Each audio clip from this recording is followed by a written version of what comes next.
Hello guys, మీకు కనుక మా వన్ పీస్ వీడియోస్ నచ్చినట్లయితే మా వీడియోస్ని లైక్ చేయండి, షేర్ చేయండి అండ్ మా ఛానల్ని సబ్స్క్రైబ్ చేయండి. వన్ పీస్ ఎపిసోడ్ 68 స్టార్టింగ్లో మనం వివి అండ్ నామిని చూస్తాం. నామి అంటుంది ఇప్పుడు మన షిప్ కరెక్ట్ డైరెక్షన్లో వెళ్తుంది. సో నాకు తెలిసి మనం కొద్ది సమయంలోనే లిటిల్ గార్డెన్ చేరుకుంటామని చెప్పేసి అప్పుడే మనం చూస్తాం. ఊసాప్ ఏదో పని చేసుకుంటుంటే అప్పుడే సాంజీ ఒక బకెట్ తీసుకొచ్చి ఊసాప్కు చూపిస్తూ అంటాడు, ఊసాప్ చేపలు పట్టడానికి ఈ బకెట్ నిండా ఎర్ర అంటే పురుగును రెడీ చేసింది, అవన్నీ ఇప్పుడు మాయమైపోయి నువ్వేమైనా చూసావా అని చెప్పేసి అప్పుడే మనం చూస్తాం. లూఫీ ఆ పురుగును ఒకటి నోట్లో తింటూ అంటాడు, ఆ పురుగులు నేను చూసా, నేనే తిన్నా, చాలా టేస్ట్గా ఉన్నాయని చెప్పేసి. అప్పుడు సాంజీ శాఖ అడుగుతాడు, అసలు నువ్వు మనిషివే ఇంకేమన్నా, అసలుకి నువ్వు పురుగులు ఎలా తినగలుగుతావు, అవన్నీ వదిలేలే కానీ ఇప్పుడు పురుగులు లేకుండా మనం చేపలు ఎలా పడతాం అని చెప్పేసి. ఇది విన్న తర్వాత మన లూఫీ ఆ బాత్ సైడ్ చూపిస్తూ అంటాడు, ఈ బాత్ ఎట్లా పని పాట లేకుండా ఉంది, దీన్ని తీసుకొని పెద్ద పెద్ద చేపలు పడతామని చెప్పేసి. ఇది విన్న తర్వాత వాళ్ళిద్దరికి వచ్చే ఆలోచిస్తారు. దాని తర్వాత బాత్ వెనకాల పడతారు, దాన్ని పట్టుకుని చేపలను పట్టుకోవడానికి. ఇదంతా చూసిన తర్వాత వివి అండ్ నామి షాక్ అనుకుంటుంటారు, నమ్మలేకపోతున్నా ఇతని మీదే అంత పెద్ద బౌంటీ అంటే 30 మిలియన్ బెర్రీ బౌంటీ ఉందని చెప్పేసి. ఇది విన్న తర్వాత నామి అంటుంది, నీకు నమ్మడం కష్టం ఉండొచ్చు కానీ వాడు పెద్ద పెద్ద విలన్స్ ని ఓడించాడు, అందులో fish man pirate Arlong and దాంతో పాటు pirate fleet commander Don Krieg and finally captain కూరోన్ కూడా ఓడిచేశాడు మన లూఫీ. ఈ మాటలన్నీ విన్న తర్వాత మన జోరో అంటుంటాడు, నామి నువ్వు అప్పుడు మా క్రూలో చేరలేదు కానీ వీళ్ళందరినీ ఓడించే కంటే ముందు మన లూఫీ ఇంకో ఫేమస్ పర్సన్ ఓడించాడు, అతని పేరు యాక్స్ అండ్ మోర్గాన్ అని చెప్పేసి. అప్పుడు వివి అంటుంది, అవును అతని పేరు నేను కూడా విన్నా, ఆ axe and Morgan navy base సిటీలో ఒక కెప్టెన్ అంట కదా అండ్ చాలా క్రూరమైన వ్యక్తి అంట కూడా కదా అని చెప్పేసి. అండ్ అప్పుడే మనం లూఫీ మిగతా వాళ్ళ సైడ్ చూస్తాం. వాళ్ళందరూ కలిసి కారు చాలా కష్టపడి పట్టుకుంటారు అండ్ ఆ కారు మాత్రం ఏడుస్తూ ఉంటుంది. అప్పుడు మన లూఫీ అంటుంటాడు, ఆ నేవీ బేస్ సిటీ అంటే నాకు ఇంకొక మిత్రుడు గుర్తుకొస్తున్నాడు, అతని పేరు కోబీ అండ్ ఇప్పుడు ఆ కోబీ ఏం చేస్తున్నాడో అని చెప్పేసి అనుకుంటుంటాడు. అప్పుడే ఇక్కడ సీన్ షిఫ్ట్ అవుతుంది మన కోబీ సైడ్. కోబీ ఫైనల్ గా ఒక నేవీ కెప్టెన్ అయిపోయింటాడు. నేవీ కెప్టెన్ అయిన తర్వాత అనుకుంటుంటాడు, లూఫీ ఇదంతా నీ వల్లే, నువ్వు కనుక ఆ రోజు ఆల్విడాను ఓడించి నన్ను ఫ్రీ చేయకోకుంటే ఇదంతా జరిగేది కాదు అండ్ నేను ఇంత పెద్ద ఆఫీసర్ అయ్యేటోని కాదని చెప్పేసి అనుకుంటుంటాడు. అప్పుడే సముద్రంలోంచి ఒక పెద్ద మాస్టర్ ఆ షిప్పులు ఎక్కడైతే ఉంటాయో ఆ షిప్పుల దగ్గరికి వచ్చేసింటాయి అండ్ ఆ master just axe and Morgan లెక్క ఉంటది అండ్ ఆ యాక్స్ అండ్ మోర్గాన్ మాస్టర్ మన కోబీని అటాక్ చేయబోతుంటే అప్పుడే ఒక పెద్ద లూఫీ అక్కడికి వచ్చేసింటాడు అండ్ అది చూసిన తర్వాత మన కోబీ అనుకుంటుంటాడు, ఎస్ నాకు తెలుసు నువ్వు మళ్ళీ నన్ను కాపాడడానికి వస్తావు అని చెప్పేసి. దాని తర్వాత మన లూఫీ ఆ పెద్ద మాస్టర్ ఓడిచ్చేస్తాడు. అప్పుడే మనకు అర్థమైపోతుంది మనోడు అంటే కోబీ ఇదంతా కలలో కంటున్నాడు అని చెప్పేసి, అందు ఫైనల్లీ నిద్ర లేచింటాడు అని చెప్పేసి. దాని తర్వాత అక్కడ నుంచి బయటకు వచ్చేసి మనోడు తన పని అంటే క్లీనింగ్ జాబ్ చేస్తుంటాడు. అప్పుడే మనకు అర్థమవుతుంది లూఫీ యాక్స్ అండ్ మోర్గాన్ ఓడించిన తర్వాత ఆ యాక్స్ అండ్ మోర్గాన్ కొడుకు హెల్మెపో కూడా ఇక్కడే క్లీనర్ గా పనిచేస్తున్నాడు అని చెప్పేసి కోబీతో పాటు. అప్పుడు అక్కడ నుంచి నేవీ ఆఫీసర్స్ వెళ్ళిన తర్వాత హెల్మెపో అడుగుతాడు, కోబీ మనం ఇక్కడ జస్ట్ క్లీనింగ్ పని చేస్తున్నాం కదా, అయినా క్లీనింగ్ పని కూడా అంత సీరియస్ గా ఎందుకు తీసుకుంటాం అని చెప్పేసి. ఇది విన్న తర్వాత కోబీ అంటాడు, ఒక రోజు మంచి నేవీ ఆఫీసర్ అవ్వాలనేది నా డ్రీమ్ అండ్ దానికోసం అంటే ఆ కళను నిజం చేసుకోవడం కోసం నేను ఎంత కష్టపడడానికైనా రెడీ అని చెప్పేసి అనుకుంటుంటాడు. దాని తర్వాత హెల్మెపో అక్కడ నుంచి వెళ్ళి ఒక రూఫ్ టాప్ మీద పడుకొని అనుకుంటుంటాడు, ఈ నేవీ బేస్ సిటీలో మా డాడీ కెప్టెన్ ఉన్నప్పుడు నా లైఫ్ ఎలా ఉండేది, అసలు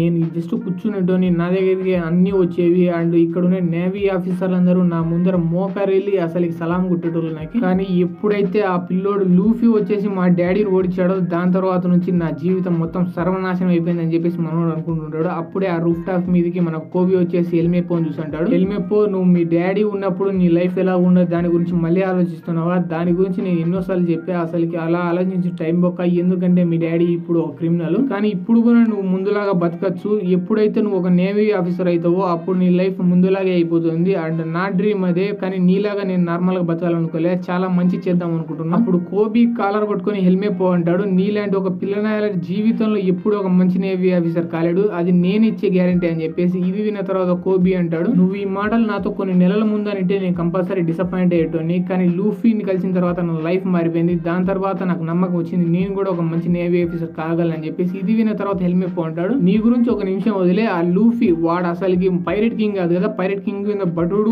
కాలేదని చెప్పేసి. ఇది విన్న తర్వాత కోబీ కోపం వచ్చేసి అంటాడు, నువ్వు నా గురించి ఏమైనా లూఫీ గురించి ఏమనంటే నేను తట్టుకోలేని చెప్పేసి 4 ఏట్లు వేస్తా ఉంటాడు. అప్పుడే మనం చూస్తాం వాళ్ళిద్దరు అలా గొడవ పడుతూ రూఫ్ టాప్ నుంచి కింద పడతారు అండ్ ఆ రూఫ్ టాప్ కింద ఒక క్యానన్ ఉంటుంది, ఆ క్యానన్ మీద వీళ్ళు పడడం వల్ల ఆ క్యానన్ పేలిపోతుంది అండ్ వల్ల దాని ముందర ఉండే బిల్డింగ్ మొత్తం పేలి ముక్కలు అయిపోతుంది అండ్ అదంతా చూసిన నేవీ ఆఫీసర్లు మొత్తం షాక్ అయిపోయింటారు అండ్ అది చూసిన తర్వాత కోబీ అండ్ హెల్మెపో షాక్ అయ్యి టెన్షన్ పడుతూ ఉంటుంటారు, దీంతో మాకే సంబంధం లేదు, సో ప్లీజ్ మమ్మల్ని వదిలేయండి అని చెప్పేసి. అప్పుడే ఇక్కడ సీన్ షిఫ్ట్ అవుతుంది ఈ పిల్ల దగ్గరికి. ఈ పిల్ల మీకు గుర్తుందా, ఈ పిల్లనే మన జోరోకి ఫుడ్ ఇవ్వడానికి వచ్చింది సెకండ్ ఎపిసోడ్ లో. అప్పుడు ఈ పిల్ల వీళ్ళిద్దరిని అడుగుతుంది, సో ఆ తప్పు వల్ల మిమ్మల్ని నేవీలోంచి తీసేశారా అని చెప్పేసి. ఇది విన్న తర్వాత కోబీ అంటుంది, లేదు మమ్మల్ని తీసేయలే కానీ మాకు ఒక శిక్ష వేశారు, ఆ శిక్ష ప్రకారం మేము 50 సంవత్సరాలు ఇక్కడే ఇదే నేవీ ఆఫీసులో పనిచేయాలా, అది కూడా ₹1 జీతం లేకుండా అని చెప్పేసి మనోడు ఏడుస్తుంటాడు. అప్పుడే ఆ పాప మనోడిని చీర్ చేద్దామని చెప్పేసి కోబీ ఇక్కడ చూడు న్యూస్ పేపర్ లో అని చెప్పేసి చూపిస్తుంది. అండ్ ఆ న్యూస్ పేపర్ లో మన లూఫీ గురించి రాసి ఉంటుంది. Monkey D Luffy Loguetown కి వచ్చేసి కెప్టెన్ స్మోకర్ నుంచి తప్పించుకొని గ్రాండ్ లైన్ వైపు వెళ్తున్నారని చెప్పేసి ఇది చూసిన తర్వాత కోబీ అనుకుంటుంటాడు,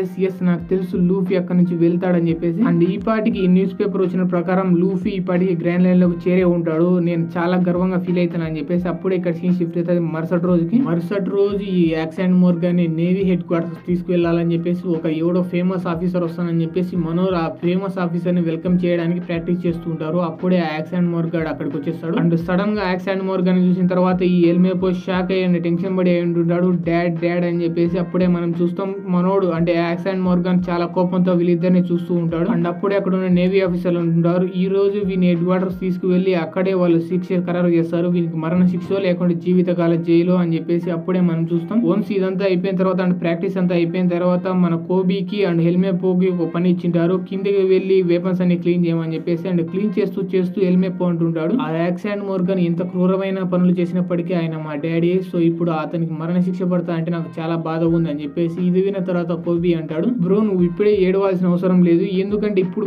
గ్యారంటీ లేదు కదా అసలుకి మీ డాడీకి మరణ శిక్ష పడుతుందో లేకుంటే జీవితకాల జైలు పడుతుందో, సో ప్లీజ్ నువ్వేం ఏడవాల్సిన అవసరం లేదని చెప్పేసి మనోని కన్సోల్ చేస్తుంటారు. దాని తర్వాత అంటే ఆ పని ఎంత అయిపోయిన తర్వాత వాళ్ళిద్దరు బయటకు వచ్చేసి చూస్తారు. అండ్ అప్పుడే మనకు తెలియజేయడం జరుగుతుంది, ఆ నేవీ హెడ్ క్వార్టర్స్ కి ఆ యాక్సెంట్ మోర్గాన్ తీసుకువెళ్ళడానికి వచ్చినది ఫేమస్ వ్యక్తి ఇంకెవరో కాదు, గార్ప్ ద ఫిస్ట్ అని చెప్పేసి. అండ్ అతన్ని చూసిన తర్వాత కోబీ అనుకుంటుంటాడు, గార్ప్ ద ఫిస్ట్ ఇతనికి నేను చాలా పెద్ద ఫ్యాన్, ఎందుకంటే ఇతను గ్రాండ్ లైన్ లో అందరికంటే ఫేమస్, ఇతని పేరు వింటేనే చాలా మంది పైరెట్లు భయపడేటోళ్ళు అంట అని చెప్పేసి. అప్పుడే మనం చూస్తాం Garp the fist direct accent Morgan ముందరికి వెళ్తాడు. అండ్ అతన్ని చూసి అంటుంటాడు, సో నువ్వే అన్నమాట యాక్సెంట్ మోర్గాన్, నీకోసమే అన్నమాట నేను ఇక్కడికి వచ్చినది అని చెప్పేసి. మనోడు ఒక డోనట్ తీసేసి దాన్ని తింటూ అంటుంటాడు, ఇంతసేపు ట్రావెల్ చేసినందుకు నేను అలసిపోయినా, సో నేను తినేసి వచ్చేపు ఇక్కడే నిద్రపోతా అని చెప్పేసి అనుకుంటుంటాడు. అండ్ యాక్చువల్ గా నిద్రపోతాడు కూడా. అండ్ అది చూసిన తర్వాత యాక్సెంట్ మోర్గాన్ కోపంతో అంటాడు, ఏంటి నన్ను అంత వీక్ అనుకొని చెప్పేసి నా ముందర నిద్రపోతావు, నీకు ఎంత ధైర్యం అని చెప్పేసి. మనోడు చాలా కోపంతో ఒక ఏడేస్తాడు తన గొడ్డలు తీసుకొని, దాని వల్ల గార్పుకి పెద్ద గాయం అవుతుంది. అండ్ ఆ గాయం నుంచి రక్తం కూడా రావడం స్టార్ట్ అవుతుంది. అండ్ అది చూసిన తర్వాత నేవీ ఆఫీసర్లు అందరూ షాక్ అయి ఉంటారు. అండ్ అదే కరెక్ట్ సమయం అనుకొని చెప్పేసి యాక్సెంట్ మోర్గాన్ హెల్మెపో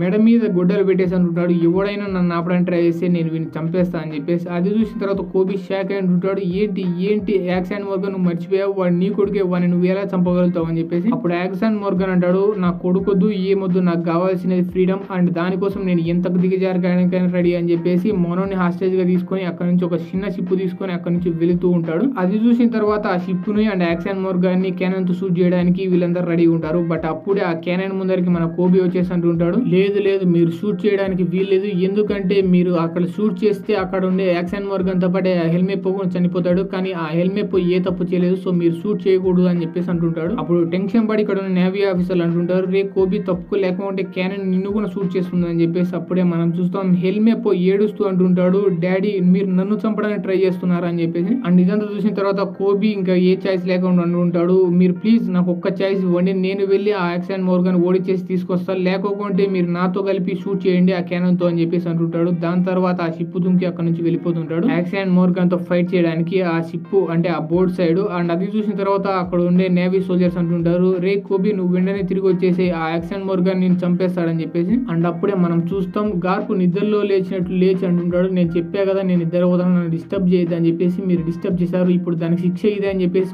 ఒక గుద్దుతో ఆ క్యానన్ ని ముక్కలు చేస్తాడు. అండ్ అప్పుడే గార్ప్ అంటుంటాడు, అసలు ఇక్కడ ఏం జరిగింది, ఎందుకు మీరు ఇంత అరుస్తున్నారని చెప్పేసి. అప్పుడే అక్కడ ఉన్న నేవీ సోల్జర్స్ అంటుంటారు, గార్ప్ ఇక్కడ ఉండే యాక్సెంట్ మోర్గాన్ గాయపరిచేసి అక్కడ ఒకరిని హాస్టేజ్ గా తీసుకొని ఇక్కడ నుంచి తప్పించుకొని వెళ్ళిపోయాడని చెప్పేసి. ఇది విన్న తర్వాత గార్ప్ అంటాడు, అసలుకి ఆ యాక్సెంట్ మోర్గాన్ ఎంత ధైర్యం, నేనుండగా ఇక్కడ ఎవడో నేవీ సోల్జర్ ని గాయపరిచి ఇక్కడ నుంచి వెళ్తాడని చెప్పేసి, ఎవరిని గాయపరిచాడని చెప్పేసి అడుగుతాడు. అప్పుడు అక్కడ ఉండే నేవీ సోల్జర్స్ అందరూ షాక్ అయి ఉంటాడు, మిమ్మల్ని సార్ అని చెప్పేసి. అప్పుడే గార్ప్ తన మీద ఉండే గాయం చూసుకుని ఉంటాడు, ఓకే నన్నే గాయపరిచాడు అనమాట, సారీ చూసుకోలేదని చెప్పేసి. ఇది విన్న తర్వాత నేవీ సోల్జర్స్ అందరూ షాక్ అయి అంటారు, ఏంటి మీకు నొప్పి వేయట్లేదా అని చెప్పేసి. అప్పుడే ఇక్కడ సీన్ షిఫ్ట్ అవుతుంది ఈ యాక్సెంట్ మోర్గాన్ సైడ్. అప్పుడు ఈ యాక్సెంట్ మోర్గాన్ అంటుంటాడు, ఈ రోజు నేను ఈ మెరీన్ నుంచి తప్పించుకున్నా, ఈ రోజు నుంచి నేను ఎంత ఎత్తుగా ఎదుగుతానంటే నన్ను చూసి ఒక రోజు ఈ మెరీన్స్ అంతా భయపడతారని చెప్పేసి. అలాగే నవ్వుతూ అదే షిప్ తీసుకొని వెళ్తుంటాడు. అప్పుడు ఈ హెల్మెపో అంటుంటాడు, డాడీ మీరు తప్పు మీద తప్పు చేస్తున్నారు, ఇలా ఉంటే ఏదో ఒక రోజు నేనే మిమ్మల్ని క్యాప్చర్ చేసేసి జైలుకి పంపిస్తా అని చెప్పేసి. ఇది వినే తర్వాత యాక్సెంట్ మోర్గాన్ కోపం వచ్చేసి హెల్మెపో తల మీద కాలేసి తొక్కుతూ అంటాడు, నీకెంత